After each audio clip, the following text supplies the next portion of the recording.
میں اکثر کہتا ہوں کہ آپ اور میں ہوتے کون ہیں یہ کہنے والے کہ ہمیں اس نے یہ نہیں دیا، ہمیں اس نے وہ نہیں دیا۔ تمہیں تو خبر بھی نہیں ہے کہ اللہ تمہارے لیے کیسے کیسے ذریعے بناتا ہے۔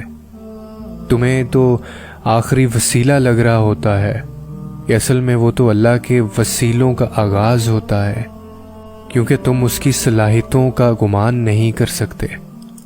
تم یہ کبھی نہیں سمجھ سکتے کہ اس نے کن کن بہانوں سے تمہیں نوازنے کے منصوبے بنائے ہیں اور کن کن راستوں سے تمہیں عطا کرنے کا سوچا ہے۔ اور اس کی سب سے بڑی دلیل تہجد ہے کہ اللہ نے یہ ایسی نماز بنائی جس کا صلہ صرف اور صرف عطا ہے۔ وہ چاہتا تو تہجد بناتا ہی نہ، لیکن اس نے عطا کرنا تھا، اور اس نے ان عطاؤں کے لیے تہجد جیسے بہانے تلاش کرنے تھے اور اس کو بہانہ بنانا تھا۔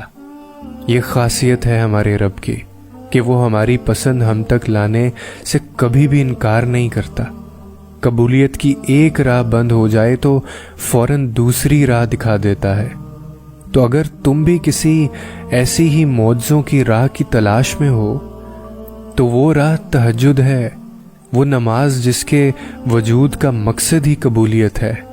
یہی نماز ہے جو فرض نمازوں کے بعد ایسی واحد نماز ہے جو اللہ سے کن کہلوانے کی طاقت رکھتی ہے۔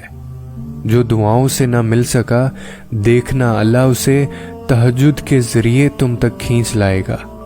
تہجد تو بس بہانہ بناتی ہے یا بہانہ بنتی ہے، ورنہ کن کے فیصلے تو کیے جا چکے ہوتے ہیں۔ اور توکل وہ نہیں ہے جو تم اس دروازے کے کھل جانے کے بعد کرتے ہو جو تمہیں پسند ہوتا ہے۔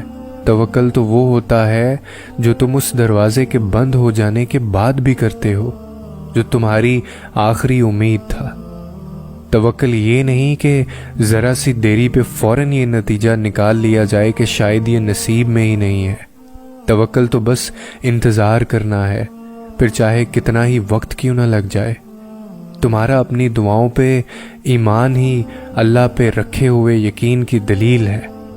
جب تم اللہ سے مانگتے ہو اس حقیقت کے باوجود بھی کہ جو تم مانگ رہے ہو اس کا ملنا ناممکن ہے، تب اللہ تمہارے نصیب پر تمہارے ایمان کو فتح دیتا ہے۔